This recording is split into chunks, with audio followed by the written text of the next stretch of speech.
Hello नमस्कार। आज आपका फिर से स्वागत है मेरे यूट्यूब चैनल में। आज हम फिर से कक्षा 8 का पाठ 6 दहन और ज्वाला पढ़ेंगे। इसमें हम 6.7 ईंधन दक्षता पढ़ेंगे, जो कि पेज नंबर 72 पर है। वीडियो देखने से पहले चैनल सब्सक्राइब करना न भूलें। तो चलिए शुरू करते हैं।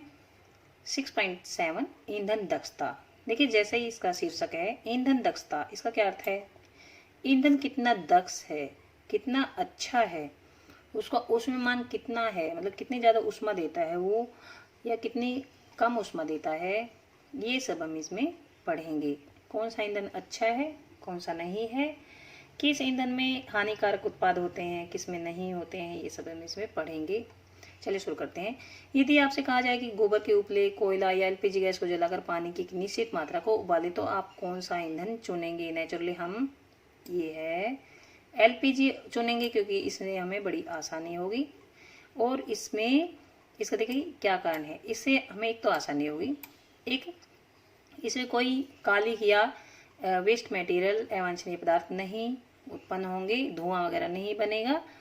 तो इस प्रकार से हम एलपीजी ही चुनेंगे। आप अपने माता पिता की मदद ले सकते हैं। क्या ये ईंधन बराबर मात्रा में ऊष्मा उत्पन्न करते हैं? नहीं, सबसे ज्यादा ऊष्मा उत्पन्न करेगा एलपीजी, और इसी से जल्दी से पानी गर्म हो जाएगा, इसलिए भी हम इसको चुनते हैं। कोयला सेकंड नंबर पे ऊष्मा उत्पन्न करेगा, और गोबर के उपले हैं वो उसके बाद ऊष्मा उत्पन्न, मतलब कम ऊष्मा उत्पन्न करेंगे। ये किसी ईंधन के, अभी देखिए ये इंपॉर्टेंट है, बहुत बार पूछा भी जाता है।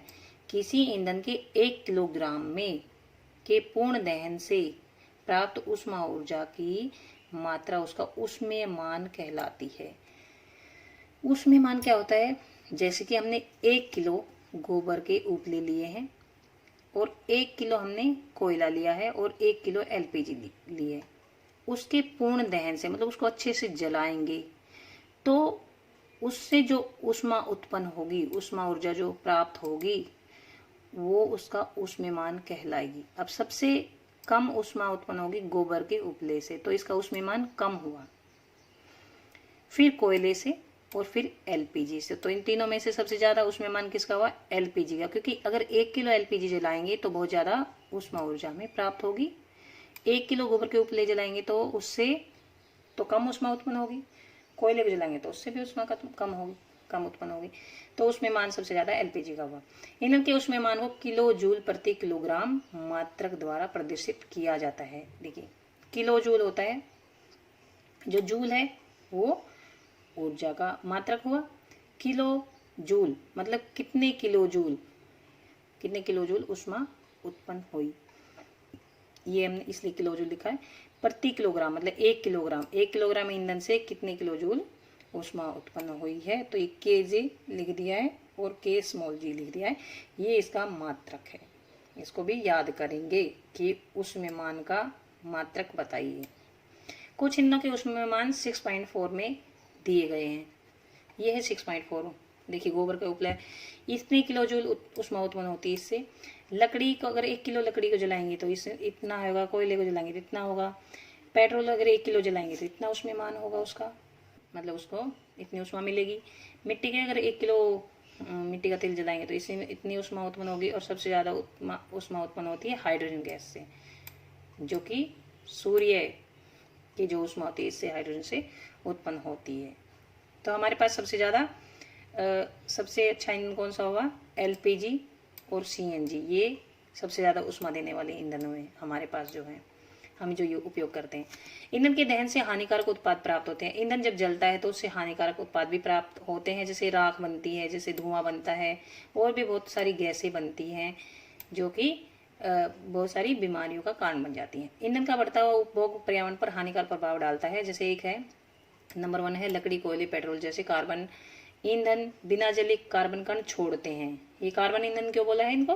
क्योंकि इनमें कार्बन मिलता है, कार्बन पाया जाता है। तो ये और ये जो जैव पदार्थ है उनसे बना है ये, तो इसलिए कार्बन ईंधन बोला।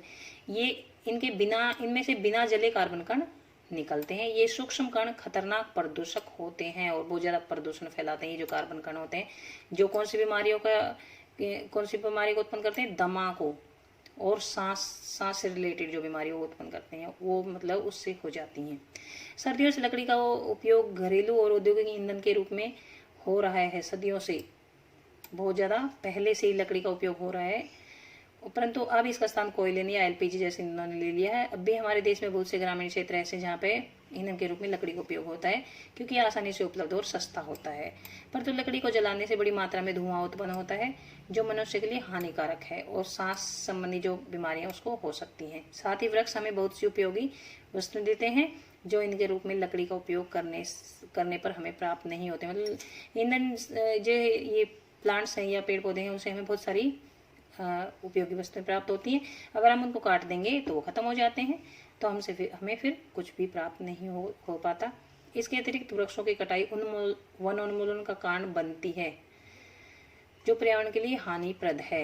अगर वृक्षों को काटते हैं तो वन उन्मूलन मतलब इनसे सारे वन खत्म हो जाएंगे और जिससे पर्यावरण को भी हानि होगी, क्योंकि ये ऑक्सीजन बनाते हैं और बारिश लाने में सहायक होते हैं, छाया देते हैं, हमें फ्रूट्स वगैरह देते हैं, बहुत सारी औषधियाँ देते हैं, ये उपयोगी औषधियाँ होती हैं, और लकड़ियाँ भी देते हैं। अगर इनकी कटाई कर देंगे तो पर्यावरण के लिए हानिकारक होगा, जैसे कि आपने कक्षा 7 में पढ़ा था।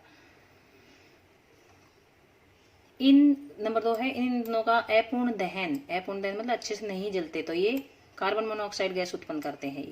यह अत्यंत विषैली गैस होती है। अगर बंद कमरे में अगर हम कोयला जलाते हैं तो मरे के मरे सोए के सोए आदमी रह सकते हैं, मतलब मर जाते हैं आदमी, ऐसा हो सकता है। अगर एक कमरे के अंदर हम अंगीठी जलाते हैं जिसमें कोयला होता है और कमरे को चारों तरफ से बंद कर देते हैं जहाँ से गैस बाहर नहीं जा पाती, तो इसमें जब ये कोयला जलता है तो कार्बन मोनोऑक्साइड गैस उत्पन्न होती है, और कार्बन मोनोऑक्साइड गैस बहुत ही, और जो भी व्यक्ति कमरे में सोया होता है उसकी मृत्यु भी हो सकती है। वो जो बोलता है ओहो, इसलिए हमें सलाह दी जाती है कि उस कमरे में कभी न सोए जिसमें जलते हुए सुलगते कोयले की आग हो। हाँ, ये नंबर 3 है अधिकांश ईंधनों के दहन से पर्यावरण में कार्बन डाइऑक्साइड गैस निकलती है। कौन सी? Carbon dioxide gas. वायु में कार्बन डाइऑक्साइड गैस की अधिक मात्रा संभवतः विश्व उष्णन का कारण बनती है। मतलब अगर ज्यादा कार्बन डाइऑक्साइड गैस उत्पन्न होगी तो विश्व में गर्मी हो जाएगी, ग्लोबल वार्मिंग बोलते हैं इसको, क्योंकि कार्बन डाइऑक्साइड गैस के कारण गर्मी उत्पन्न होगी और पूरे विश्व में गर्मी हो जाएगी, जिससे कि जो ध्रुवों पर जो बर्फें हैं वो पिघलकर इसमें मैदानों में आ सकती हैं और बाढ़ भी आ सकती है। पृथ्वी के वातावरण के तापमान में वृद्धि होगी, और पृथ्वी के वातावरण के तापमान में वृद्धि होना ही विश्व उष्णन कहलाता है। अन्य बातों के साथ साथ इसे हिमनद पिघलने लग जाएंगे, मैंने बताया था भी, जिससे समुद्र के जल का स्तर बढ़ जाएगा, और जो समुद्र का जल अगर बढ़ जाता है तो उसके जो किनारे पे लोग रहते हैं, तटीय क्षेत्रों पे जो लोग रहते हैं, वहां पे बाढ़ आ सकती है। ऐसा भी संभव है कि निचले क्षेत्र वाले तटीय क्षेत्र स्थायी रूप से जलमग्न हो जाए। ऐसा भी हो सकता है कि वहां पर हमेशा ही पानी भरा रह सके, क्योंकि इतने ज्यादा जो हिमनद है, मतलब बर्फ है, वो पिघल के नीचे आ जाएगी तो बाढ़ आ सकती है हमेशा के लिए, वहां पे पानी भर सकता है, समुद्र तल हमेशा के लिए ऊपर आ सकता है, बढ़ सकता है। अब 4 पे पढ़ते हैं। कोयले और डीजल के दहन से सल्फर डाइऑक्साइड गैस निकलती है। सल्फर डाइऑक्साइड बहुत ज्यादा जहरीली गैस होती है, यह इससे दम घुट जाता है और संक्षारक गैस भी होती है। इसके अतिरिक्त पेट्रोल इंजन नाइट्रोजन के गैसीय ऑक्साइड छोड़ते हैं। जो पेट्रोल की जो गाड़ियां होती हैं या जो इंजन होते हैं उससे नाइट्रोजन के ऑक्साइड छोड़ते हैं वो इंजन। सल्फर और नाइट्रोजन के ऑक्साइड वर्षा जल में घुल जाते हैं और अम्ल बनाते हैं। ऐसी वर्षा अम्ल वर्षा कहलाती है, कि जब वर्षा होती है तो उसके साथ ये सल्फर के ऑक्साइड और नाइट्रोजन के ऑक्साइड उसके जो जल है उसमें घुल जाते हैं, और इन ऑक्साइडों से क्या बनता है? एसिड बन जाते हैं। ऐसी वर्षा फिर नीचे गिरती है धरती पर, भूमि पर, तो ये अम्ल वर्षा कहलाती है, जो कि फसलों को नुकसान पहुंचाती है, बिल्डिंग्स को नुकसान पहुंचाती है, मिट्टी के लिए भी बहुत ज्यादा हानिकारक होती है। इसके विषय में हम पहले ही कक्षा 7 में पढ़ चुके हैं। मोटर वाहनों में ईंधन के रूप में डीजल और पेट्रोल का स्थान अब सीएनजी ने ले लिया है। मोटर वाहनों में ईंधन के रूप में डीजल और पेट्रोल की जगह क्या ले लिया है? सीएनजी गैस उपयोग होती है। सीएनजी को क्या बोलते हैं? संपीड़ित प्राकृतिक गैस। मतलब इसको उच्च ताप पर इकट्ठा किया जाता है, संपीड़ित किया जाता है और फिर उसको सिलेंडरों में भरा जाता है। क्योंकि सीएनजी सल्फर और नाइट्रोजन के ऑक्साइडों का उत्पादन अल्प मात्रा में करती है। सीएनजी का उपयोग हमने क्यों शुरू किया है?